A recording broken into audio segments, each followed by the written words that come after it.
Welcome to this week's edition of Scarborough Toastmasters at Large, our podcast where we're going to speak to local Toastmaster members and find out what they're doing in the club and out there in the world at large. And our guest this week, we are honored to have our glorious leader, our one and only president, Rajiv. Welcome, Rajiv. Roy, thank you for having me tonight. What a pleasure, and what a great setup you have here tonight. You got some Molson Canadian, and you got some Minnesota water. And I've got some Sprite there. And I'm glad you were able to make it up here through this brutal snowstorm. I mean, it must have been horrible driving up here today. You know what? If there's Canadians around, I cannot pass that opportunity. So I'm glad you came up here today. Now, how long have you been a member of Toastmasters? I've been a member since the February of 2011, Roy. It's been February of 2011. Yeah. You've got quite an exact brain there, don't you? Most people would say, 2 years, 4 years, but you remember February 14th, 2011. It was Valentine's Day. You were all alone, nothing to do. I came to Toastmasters. No girl, and you came to Toastmasters. And now I'm married into the program. Oh, you've married into the program. Okay, that's good. Now, you started out as just one of the regular Toastmasters, and then you took on one of the officer roles. What was the first officer role you took on? Sergeant at Arms was my first role. Sergeant at Arms, and those are quite the arms you have, sir. I bet nobody messed up or talked during speeches while you were there.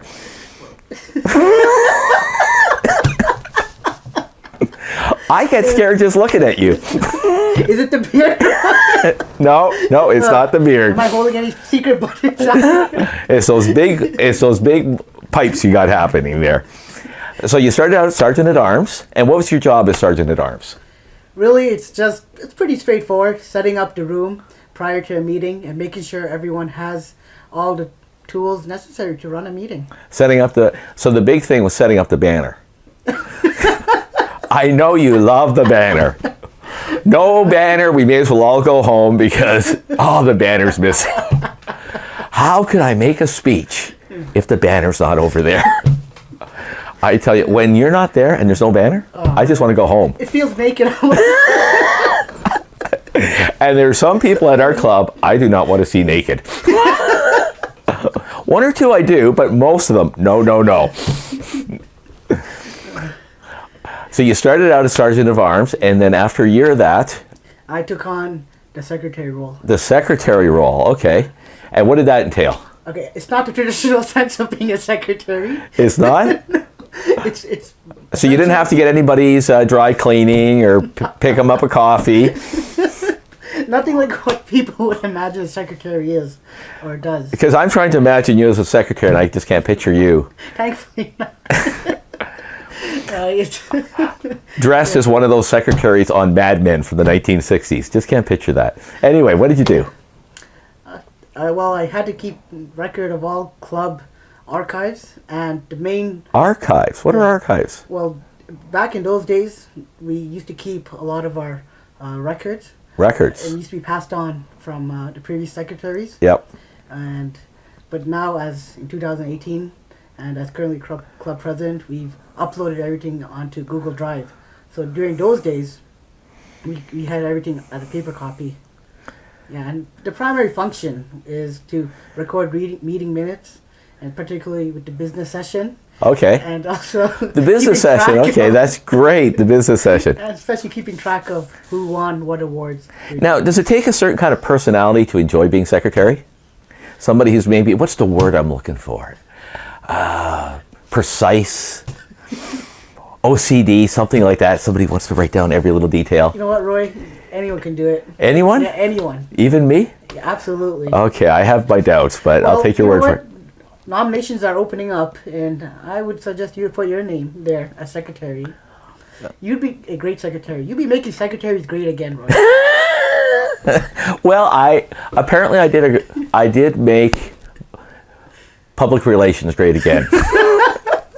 I don't know if I'm up to the challenge as secretary, though. Now, and then after that, you became president. Before we talk about that, I want to ask you, you've done 3 different roles. When it comes to officers, for a lazy individual, what is the easiest officer role to take on?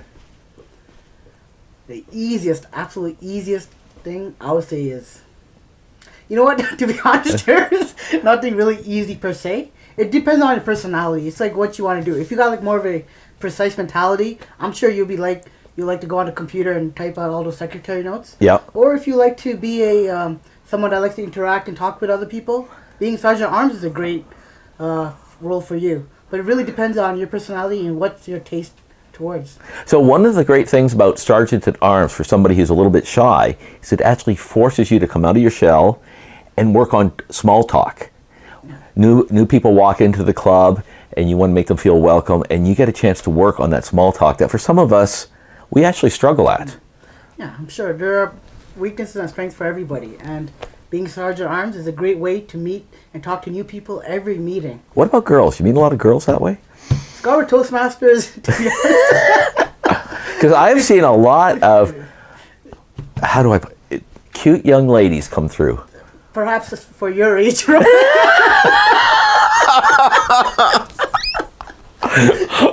Oh, thank you for my age. Thank you, young whippersnapper. My perspective is slim picking. Okay, so that role is better to a guy my age then. Yeah, which the majority are at your age. Perfect. Okay, I am all set then. Now, you've also took on the role as president. Yeah. Now, the one thing I've heard rumors about, and you can address this, the elephant in the room, has that power gone to your head? Because who was it who said, all power corrupts and absolute power corrupts absolutely? Who was that? I wonder who. Hang on, maybe somebody could phone us in. And if one of the listeners out there knows who that was, phone in. We've got a Toastmaster mug for you as a prize. Go ahead. You were telling us about your power trip as president.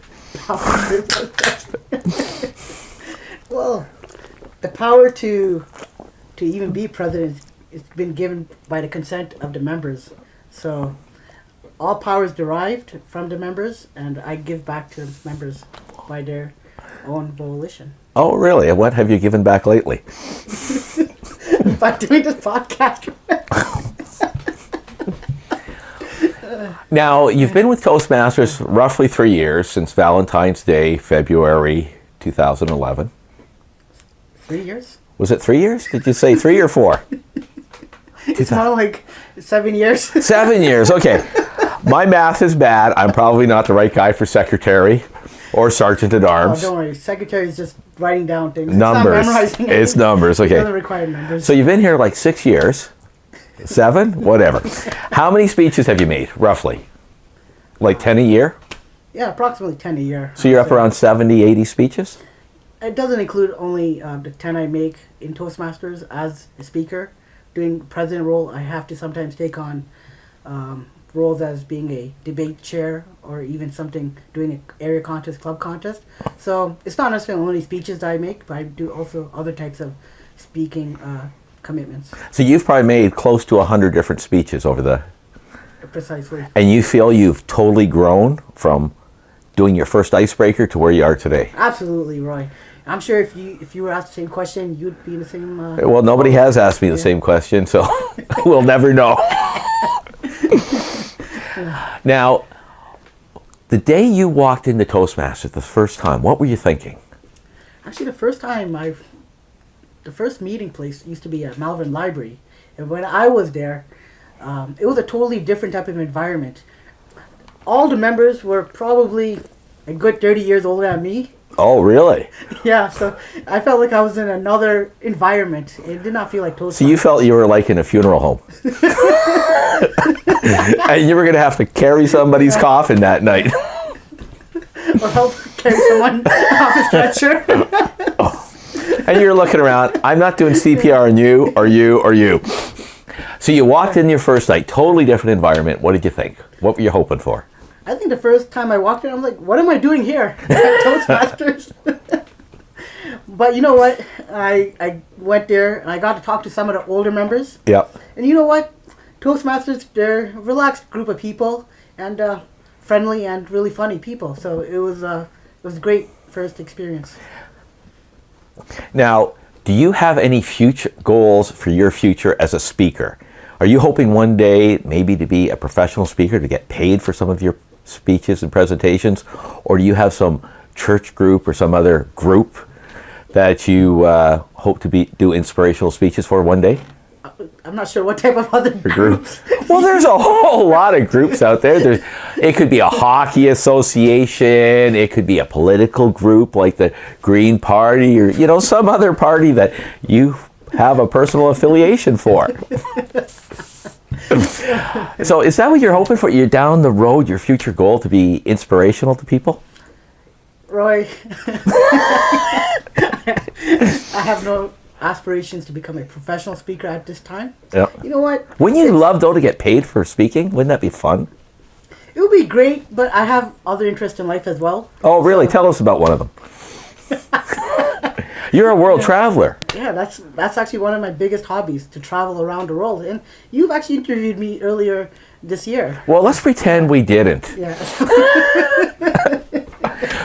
Then I could ask some mundane question like, so where have you been? Have you ever been, say, motorcycling through a national park in some third world country, for example? That's one of the many things I've done, Roy. Really? What a shock. You would not believe the country if you could. Yes? See, I'm the guy who doesn't travel. If I want to see India, I got a big screen TV. I'll order some President's Choice Indian food. And then that is my experience. I admire guys like you who take the chance, go out, travel around the world. But Roy, why not give it a chance? Oh, I hate airports. First thing, I get to the airport and I see the inefficiencies. I go, 10,000 people go through this door every day. Yeah. Can you not build the second door? Hey, Roy, airport is just part of the journey to get to your destination. So I'm sure once you get to that destination, you will love it.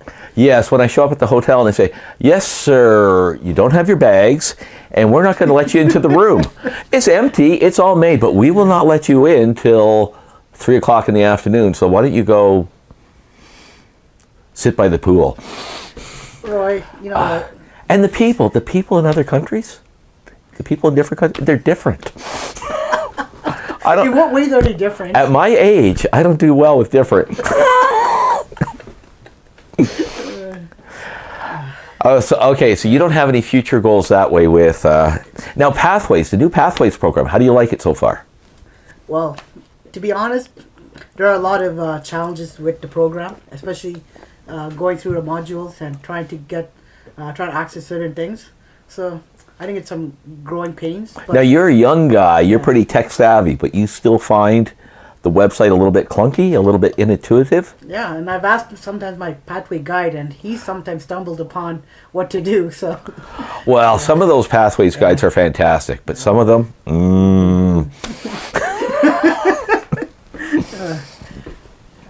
And one of the things is the Pathways guides came out to all the clubs and talked to everybody. Yeah. They had never actually gotten a chance to use Pathways themselves. So it was like a guy selling you a used car that he had never seen, never driven, but he's telling you how great it was.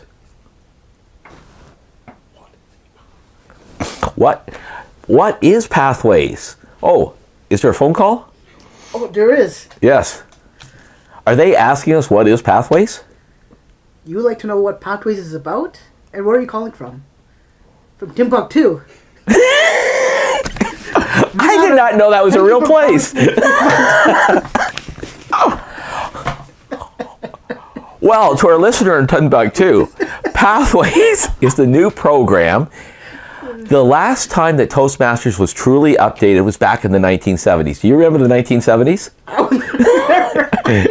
I tell you, 1970s was fantastic because we had Farrah Fawcett, and that's all you needed for the 70s to be fantastic. We had rollerblades, not those things you guys have today, and we had no cell phones, no laptops, nobody had a computer. It was a totally different world, and now they've updated it and gone from manuals. I wonder if somebody in the studio audience has a manual they could throw out to us. And They had paper manuals like this. Could you imagine what it's like? I mean, that's what the monks had back 2,000 years ago, paper and pen. And now we've got the new computerized pathway system. What a time to be alive. Oh, it's a whole new world, a brave new world. Now, new members to Toastmasters. If you had one piece of advice to give to somebody just joining the club today, what would it be? Get in there and get your feet wet. That's all. Get your feet wet. Yeah. Okay, that's a metaphor. Yeah.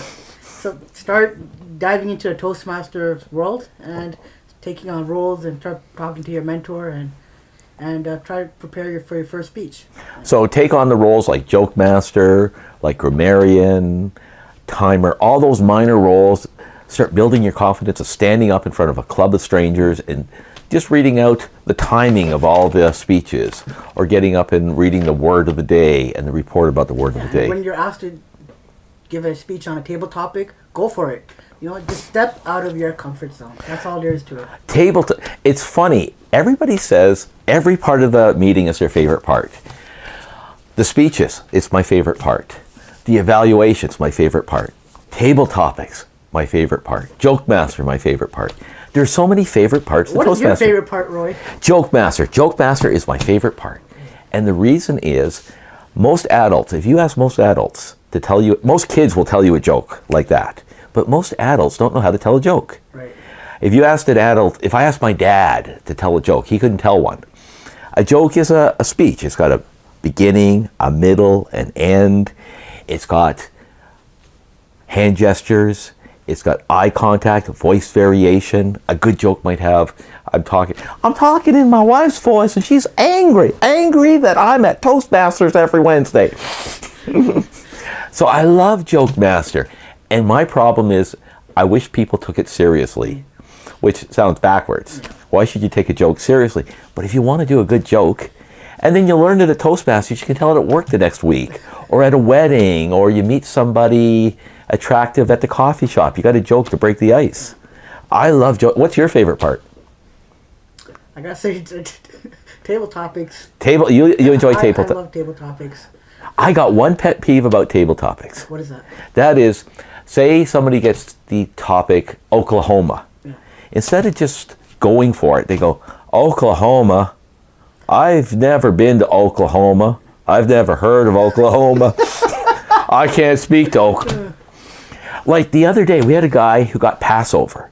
Now, not everybody's Jewish. Not everybody knows what Passover is. But Passover, just pretend. Just say, Passover. I love passing over those states in the middle of America. When I fly from New York to Los Angeles and we're passing over Oklahoma. You know what? I think that's one of the biggest things that people forget. Is with table topics, just say whatever comes to your mind. Don't be boxed in by the word that you're given. So, if you want to talk about something you passed over, or talk about the time you were passed over by some pretty girl at the deli or at the dance, or you were passed over for a job at work. Just go with it. Yeah, so that's all there is to it. And let your mind run free. Okay, so you enjoy tabletop. That's what. Now how many times have you entered the contest in the last 7 years? I try to do it once every year. Yeah. And you had some great success this year. Yeah, this is the first time I really broken out of the club contest level. Yeah. So you won the evaluation contest. Yeah, I won the evaluation club level. Yep. And then I went on to the area level, and I came in second place. And how exciting was it talking in front of a bigger audience than you're used to? Yeah. And all strangers, all staring at you, looking at you, judging every word that came out of your lips. You know what? This will sound contradictory, but actually, going and talking to a new environment, to a new group of people, new faces, it's a little bit nerve-wracking. But like doing a ride at Wonderland or trying a new experience, you got your heart beating, you got a little bit of anxiety, but you know what? Once you deliver it and you walk out, you feel great. And that's part of the reason why I enjoy it. And that's one of the wonderful things about Toastmasters. It gets your heart beating, it gets you out of your comfort zone, and after you've done it, you feel great. Well, Rajiv, thank you for taking time out of your busy presidential schedule. I know you had ceremonies that you had to preside over, and I'm glad you're able to squeeze this interview in. Thank you for joining us. Boy, thank you for having me. You're such a great VP. Thank you for coming on out.